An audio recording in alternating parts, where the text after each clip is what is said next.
great honor and privilege to introduce Shulamit Rappaport and Solomon Jacobovitz, who are here in Yerushalayim, and I am so grateful to you both. Shulamit, if you could start, if you could mention, you come from a very distinguished and very, very choshev family of Rabbanim, and you have a connection with Rabbi Schonfeld. So if you could just mention a little bit about your upbringing and who your family was. Rabbi Schonfeld was the one who saved our lives, who got permission from my father to go. He got permission from Rabbanim and their families to come over to England. And of course we can never be grateful enough to him. It was a mess that we were able to come. And we were a family of 7 children, and my father was able to bring us all to England. Actually, he sent my oldest brother, who later became the chief rabbi of England. We were able to leave Germany before the war, and my father did not know a single word of English. My mother knew a little bit. We children didn't know any English either. But my father insisted that we speak English so that he can learn English, and he did learn English, and he later became a dayan in the London Beis Din, because he was the only one who really reached the top, but of course he had to know English for the purpose, and he learned it, and he worked very hard at it.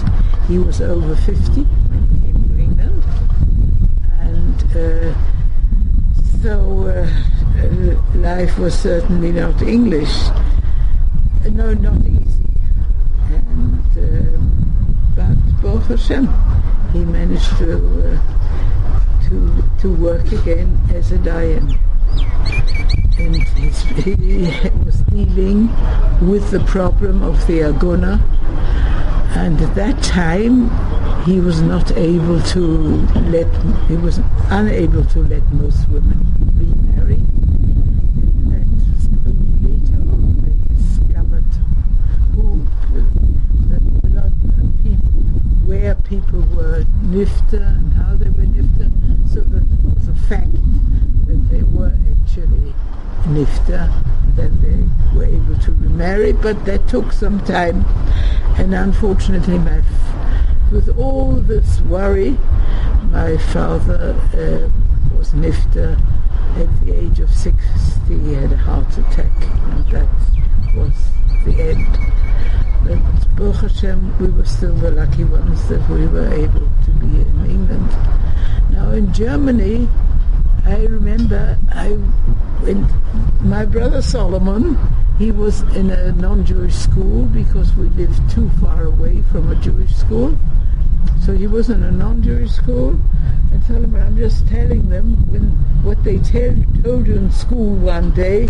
The teacher said to him... Not the teacher, the principal. Yeah. So you tell them. You know the story just as well. Yes, but I didn't experience it. You experienced it and you know it, so you say it. All right. One day, the principal came into my classroom, and he was very brief. He said, Jacobovitz, Jude, raus. He sent him on the street. Yeah, he sent me on the street. But my parents were wise enough to know what it was all about.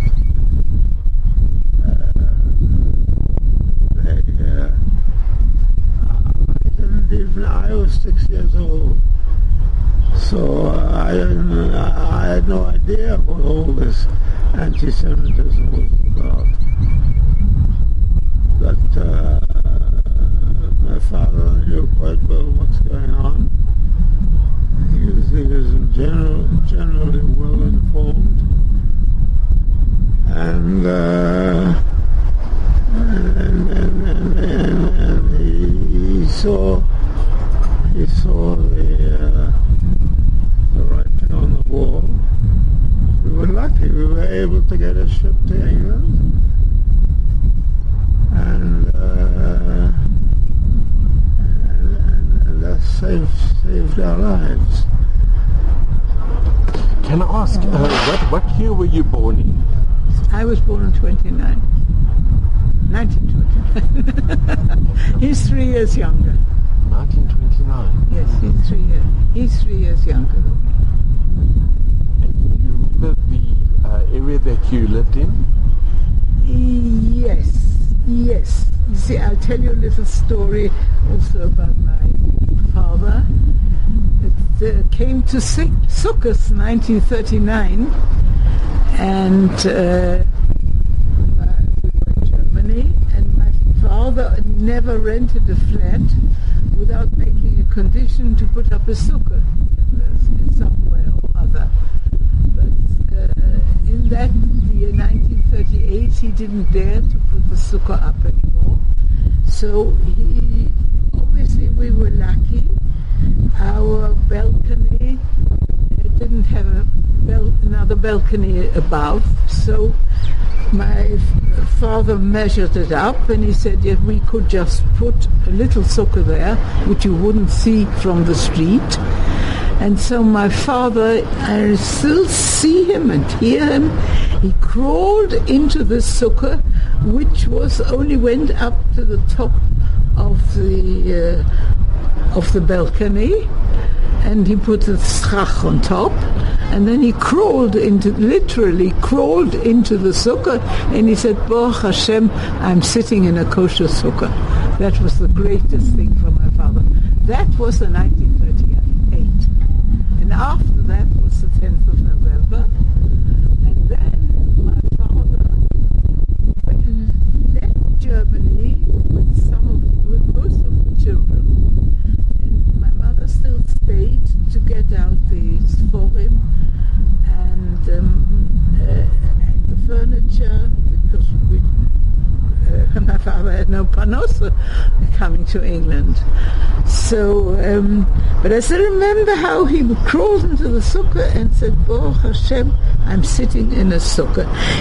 I don't think he could have realized that the people upstairs were not our friends any longer either.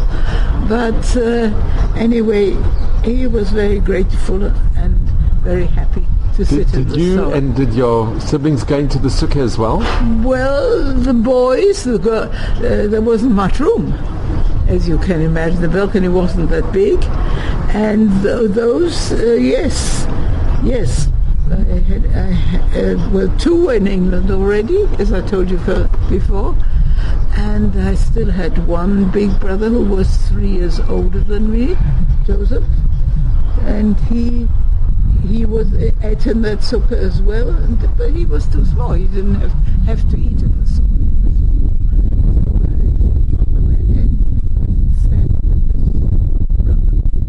And then, as soon as he could, after the 10th of November, my father went out, left Germany with my sister and one brother who was 3 years older than me, and Solomon also joined them. And I stayed in town because I had a younger brother, and I stayed to look after him. My mother saw to whatever had to be seen to before we leave. So my father left the end of 38, and my mother with my youngest brother and myself, and my grandmother actually, we left February 39. And do you remember Kristallnacht? I didn't know anything about Kristallnacht, and I'll tell you why. We didn't live in a Jewish district. My father had a shul there, but we didn't live in a Jewish district. So when I went to school that day, the Jewish school was in town, and then they sent me home again.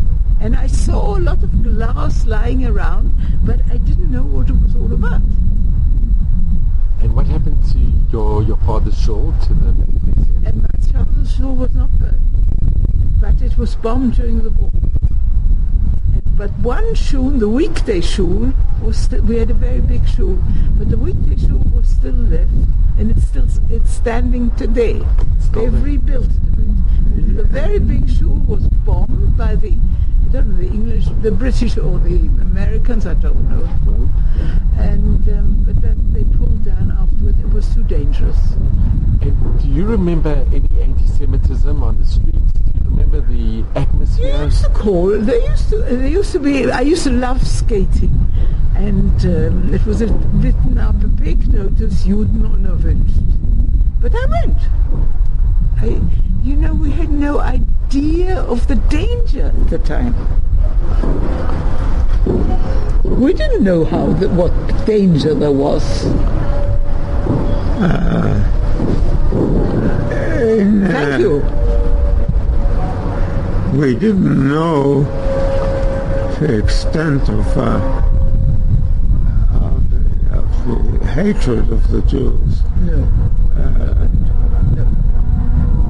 We just didn't know that We couldn't imagine it.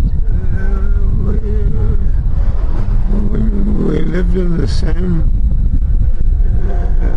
apartment building as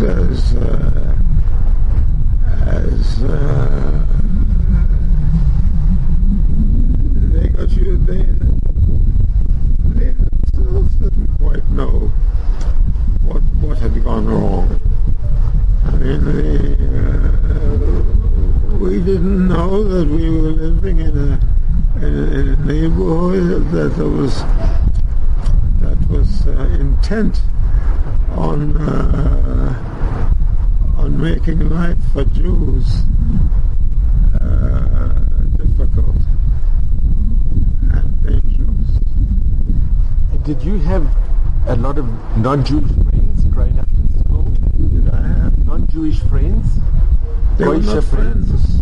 No, the Jews and the non-Jews didn't mix. In school? Did you have any school friends, non-Jewish? No, we didn't have. We didn't know that was the big question of the day. We didn't realize what was happening. And I was only 6 years old and didn't understand the changes that were taking place while we lived there. So, and we didn't realize that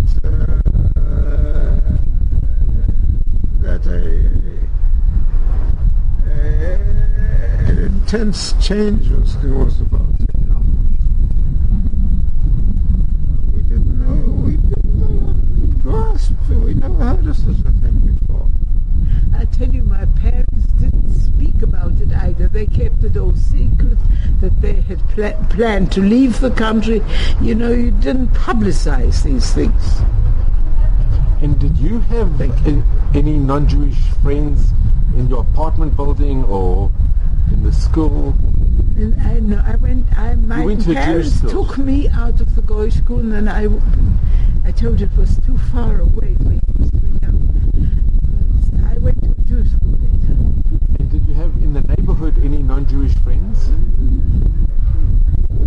I can't remember any Goyish friends. No, I had Jewish.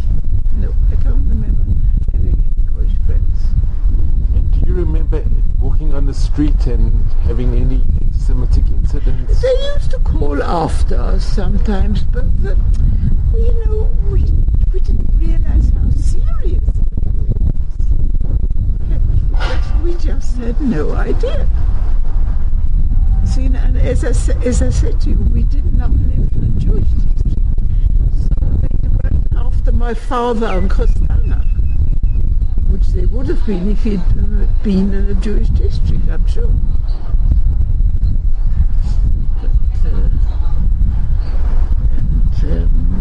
but we went. My father went the end of 38, and we went in February 39. But we didn't realize that God parted us forever. And how did your father go? Did Rabbi Schonfeld help your father? My father got the papers, and with those papers he went officially. And who helped him get the papers, or who was instrumental? I don't know. I don't know. Who was instrumental in Papi getting the papers? To go to come to England? Yes. Yes, it was a rich family called Coleman. They sponsored. They sponsored it? Coleman? You have sponsors to sponsor families coming. Yes. And the Colemans were close friends till after the end of the war.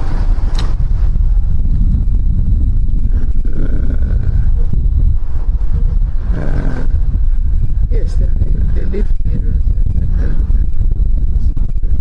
And some of their children remained friends even after the war. So can I ask, when you left Germany, Yes. was it very emotional to leave your home? How did you feel leaving? Did you have still family left behind in Berlin? Yes, I did. My mother had a sister in Berlin, and her husband was also off. And my father begged him to leave, and he didn't want to leave his kid, and he didn't want to leave his children. And he never survived. The 6 children. And also the children, do they know what happened when they were taken? Yes, they think. You told me. I have all of the papers are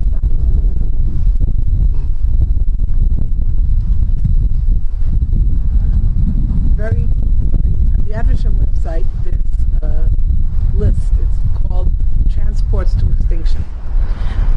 And what it is the Germans kept very, very careful records of all of the Jews who were deported from Western Europe to their deaths in the East, in ghettos and camps. And there are no records like this that were kept of the Jews being deported from Eastern Europe, only the Jews being deported from Western Europe. And I found the name of my uncle, Rabbi Dr. Felix Zingerman, and my aunt Gertrude Zingerman, and their 6 children. I can send you the exact information, but they were all deported to the Minsk ghetto in Elul, the month of Elul, on a Friday, or Shabbos, Friday night Shabbos. I have all the information to exactly, it was either 1942 or 1943. And we know that what happened to all the German Jews who were deported to the Minsk ghetto, they were all killed just about immediately upon arrival. So when you found this information, it must have been devastating. It was very traumatic for me. My mother, who was the older sister of my Aunt Shulamit, my Uncle Solomon, my mother unfortunately passed away when I was only 2 years old. So I never had the opportunity to ever talk to her about, especially my uncle today, about what was life like in Germany, what happened during the war. I knew nothing about it because I didn't have a mother to tell me, and the rest of the family didn't speak about it. The Jacobovitz family, and correct me if I'm wrong, felt very much you live in the present and you look forward to the future, and the past is the past. And especially a very traumatic past, such as this, and a very tragic past, was not one that was discussed very freely. Certainly nobody ever discussed it. And I myself was planning a trip to Berlin with my husband, very much my husband's encouragement, because in the worst way, I did not want to go. But he felt that it would be very helpful for me to go to Berlin and to trace my mother's to literally, physically walk in her footsteps. And when we were preparing for the trip to Berlin, I was working in Evesham, as I mentioned, and there was a young German girl who was working with me in the Evesham. She still works with me, with Sarah, not Jewish. Sarah Eisenman sounds Jewish. And she's also a guide in our department.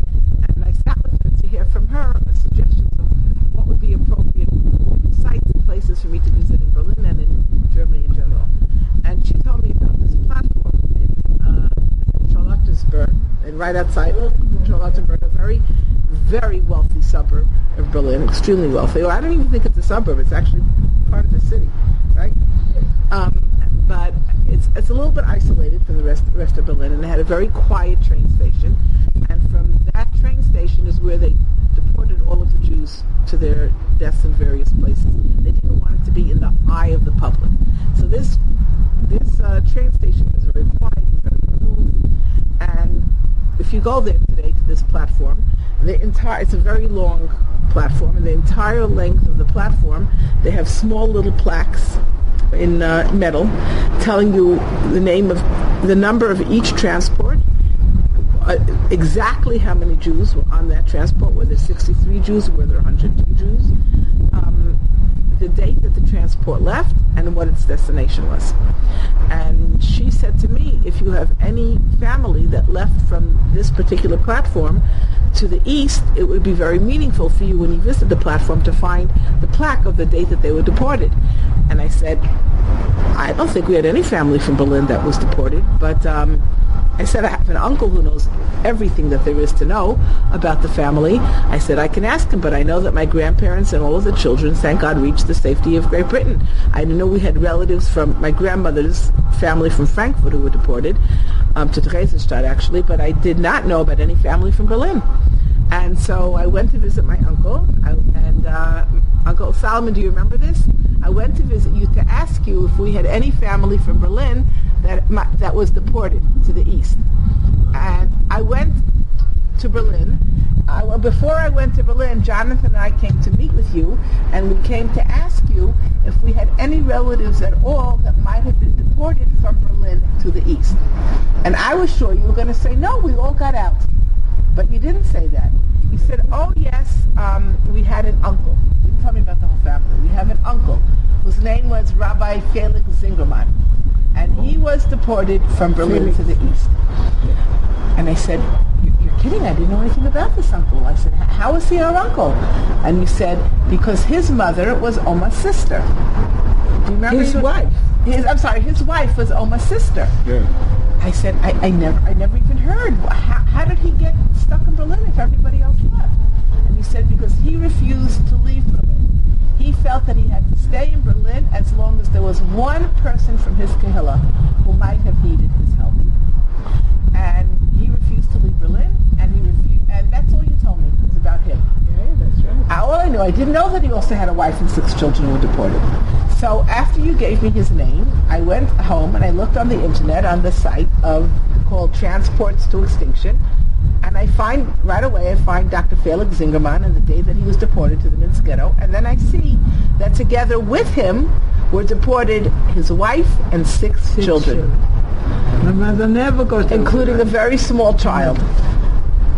I was so stunned. And I went back to you and I said, Uncle Solomon, Uncle Felix wasn't deported alone. He had a wife and 6 children who were deported together with him. And he said, yes, that's true. I said, did you have a connection to these children? Yes, very much so. Yeah, and you also said to me, of course we were together with them all the time, and we used to spend Shabbos walking back and forth, and we played in each other's houses. And I couldn't believe this.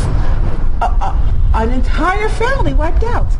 My mother never a husband, got over a that. wife, Never. and 6 young, beautiful children gone, as if they had never even existed.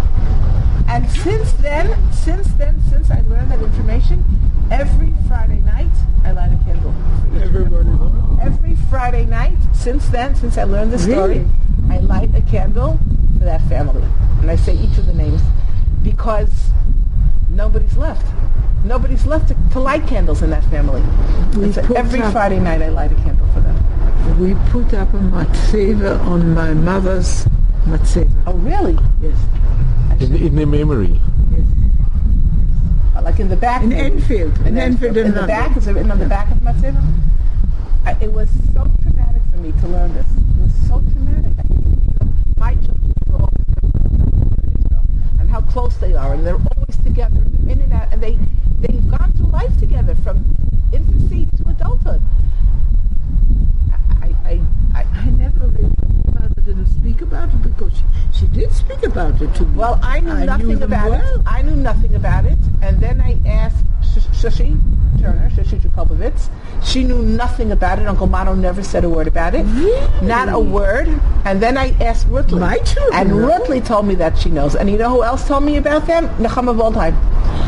Nechama Waldheim. In fact, she sent me a photograph from her parents' wedding in Germany. That was in the 1930s. And in that photograph appears the whole family. My mother's in the photograph. Uncle Mano's in the photograph. I'm not sure who else was old enough. Maybe Uncle Joseph was at the wedding. I'm not the little children. I was at the wedding too. And so maybe you were also, and the whole Zingerman family. And they're in that photograph. You remember the wedding? Yes, I do. Yes. It's incredible. Yeah, it was very incredible. And My mother looked to see if she couldn't find one of the Zingerman children, at least till the day of her death. She hoped that there was a survivor. Nothing. Yeah, she never got over it. Can I ask you, when you left Germany, Yes. do you remember the day you left? Do you remember leaving with your mother? I remember part of the journey, but otherwise not so much. You know, we're just looking forward to getting the family together again. You know, they were in London, and So you had been separated for a few months? Or? yes. And when you saw your father, That was, well, we were very happy to see him and to see each other again. And of course, afterwards, when I was a bit older, I realized we could have been parted for life. there were many families that were parted. Of course. Yes. Nobody realized what was going to happen. And where did you, when you came to London, or when your father came to London, Yes. where did you stay? They gave us a house.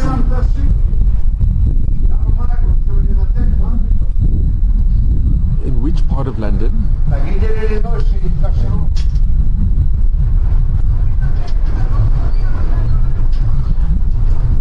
Which part of London did your family stay in? N16. Sorry? N16. Which suburb is That's that? Stafford Hill. around Stafford there. Hill. Yes. It was the Jewish Yes. area. Yes. Yes, that was a Jewish area. Yes. 38 Braden Road, I remember. Remember, Solomon? 38 Oh. Braden Road? It's number 38, Yes. Braden Road. Yes. And when you came to England, did you know you had to learn English? Yes. Of course I had to learn English, and my father was very particular that we should, whatever English we could speak, we should speak, so that we would learn the language. And the school instructed us not to speak German, because then we become called Germans, and we didn't feel like Germans. And you which school? So I have here, for example, I just put up on my phone. This is from the Yad Vashem database of names of victims who perished. So, for example, this is a page that was filled out for Dr. Felix Zingerman and his wife Gertrude, whose maiden name Zingerman, whose maiden name was Fresner. No, her name was Gertrude Zingerman, her maiden name was Gertrude. Yes, right. yes. Okay, from Berlin. Her husband was a rabbi, and with 6 children. And this page was filled out. I wonder if you would know who this is. Herta Wertmann in Yerushalayim in 1956. And how would she have known who they were? I don't know who she was. Doesn't sound. She Wertmann? Herta, maybe her maid. This is her married name, maybe Wertmann in Yerushalayim in 1956. Can one see the? This is the page of testimony, but I can show it to you. Here it is. But there are many others. Also here. This is not the. And this is the page that 1956. Yeah. It's amazing. I don't know who this was. I'm sorry. Wait a minute. Now here you.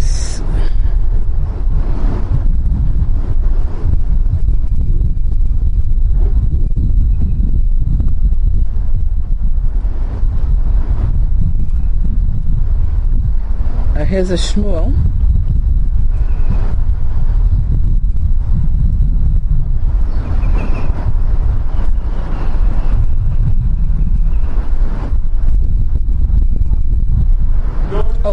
His Hebrew name was Shmuel. He also appears, they also have his name in the database because it appears in the list of the Gedenk book, the list of murdered Jews from Germany. And it says here, Shmuel Zingerman. Shmuel was Uncle Felix's Hebrew name. Shmuel Zingerman was born in Kosten, Poland in 1888. Prior to World War II, he lived in Berlin, Germany. Shmuel was murdered in the Shoah, and this information came from the Gedenk book of the Jews of the Shoah. But I will also show you. Okay, you can continue interview now. Which school did you go to in Stamford Hill? It was called the Jewish Secondary School. Rabbi Schonfeld started the school. And did your parents know Rabbi Schonfeld? Yes. They were very close? I don't know how close they were, but he was a very busy man, you know, very busy. Oh yes, they were very close. They were close. Did he have a part to play in helping your parents leave Germany to come to England? Yes, he got them the permits. He was the one that got the permits? Yes, there were 50 Rabbonim with their families. So it was a lot because of Rabbi Schonfeld that your family were able to leave Germany. Well, imagine how many people he saved how many people that is today after all those years. I mean, they've multiplied, you know. And I can only tell you for my family, it's very much multiplied, Baruch Hashem. And all those people he saved. So they say that it's over 3,000 that he actually saved, but from those families there's so many descendants. Exactly. In Schonfeld Square they've got a statement. They asked Rabbi Schonfeld, how many Yidden did you save? How many Jews did you save? And his answer was not how many I saved, how many did we not save? How many did you not save? Did we not manage to save? And it's like my uncle, as you just heard. He was a real hero, a tremendous hero, unsung hero. A great man. Oh, yeah. This is the list, by the way, of the rest of the family. There was one daughter was named Genendel. There was a Yoel also. Genendel Zingerman had a child named Genendel. There was a Ruth. This is a picture. This is a picture of Ruth. This is a picture of the Gedenk book, by the way, that lists all of them.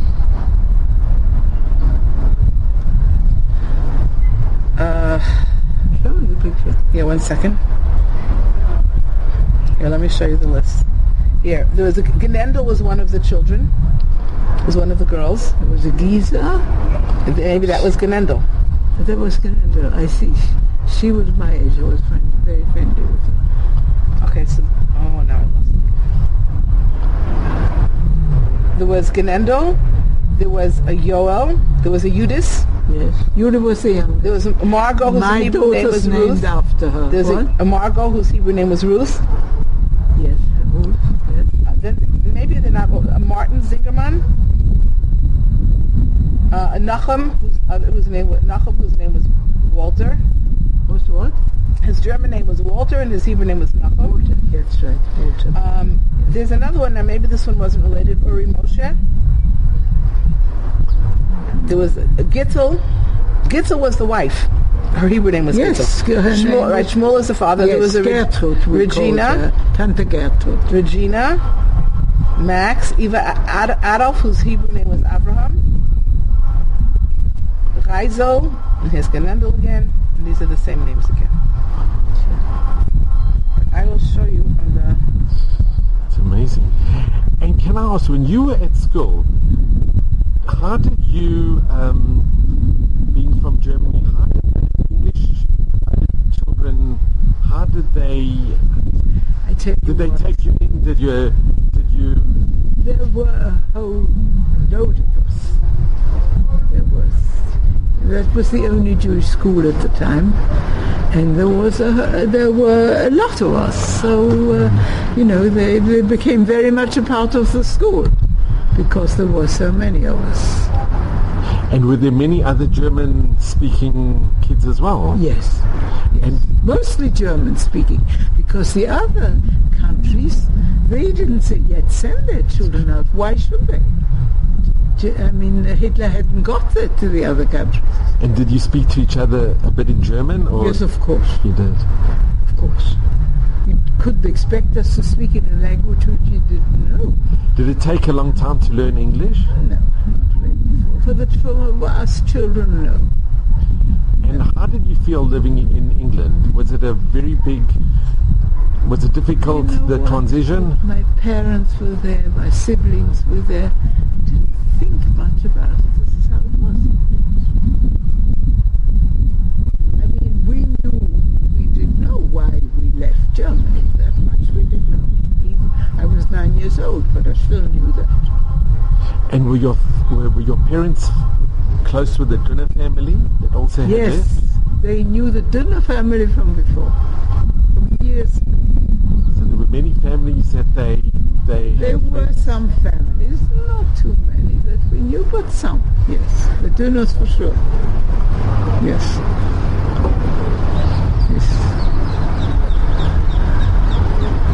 Yes. Yes, I used to go in there quite often, used to help them a bit. And, yes. And yes. can I ask, if I had to ask you, what was your earliest recollections growing up in Berlin? What do you remember? One of your early? I was the first one in my family who was born in Germany. The others, my father was in Königsberg before. So they lived in Königsberg, but I was the first one born in Germany, in Berlin. And have you ever been back to Germany? I have been back, Was it difficult? Very but I emotional. was so happy when I just went for the day. I went with my son. He had to see somebody there, and I went along with him. But I was so happy to get out. Did you go to Berlin? Yes, in Berlin. And did you go to the apartment where you grew up? No, I don't think it was there anymore. I think it was bombed or something. I don't know. Yes, we visited. What? We visited that apartment. You see, he visited the shoot as well. Yes. We visited that apartment. And after the war, they were so friendly. Yeah. And who took over is the apartment still there? The apartment. Our apartment is still there today. Did you manage to go inside? Yes. But inside, spoke to the neighbors, we told them we are the people who were driven out of here. And they were very friendly.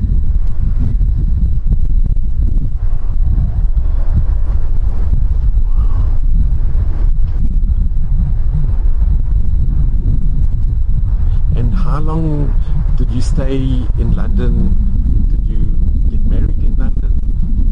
I got married in London, but I moved to Zurich. Because my husband was from Zurich. And tell me with you, Well, you're talking about before the war, after the war? after the war. After the war, well, I was the one who traveled most in Germany. I was very excited that I could visit these places that I'd known as a child and made the most of it. And can I ask, Particularly I. during the war, living in London, did you hear what was going on in the rest of Europe? Did you know what was It's happening? not the first time I've been asked that. I'm sorry, it's a very difficult question. We did really. It was after the war, more and more. But during the war, did you? Not really. But you know, people somehow escaped once in a while, even from Auschwitz, and they told the people who were left, and they didn't believe it. How could you believe what was going on? It was just not possible to believe. And I've been very fortunate to meet with Kindertransport that were sent. Yes. When you were living in Sanford Hill, did you manage to associate or meet the Kindertransport that had left from? I tell you what, I had a sister-in-law came from Leipzig, and she came over with Kinder. Was when she married my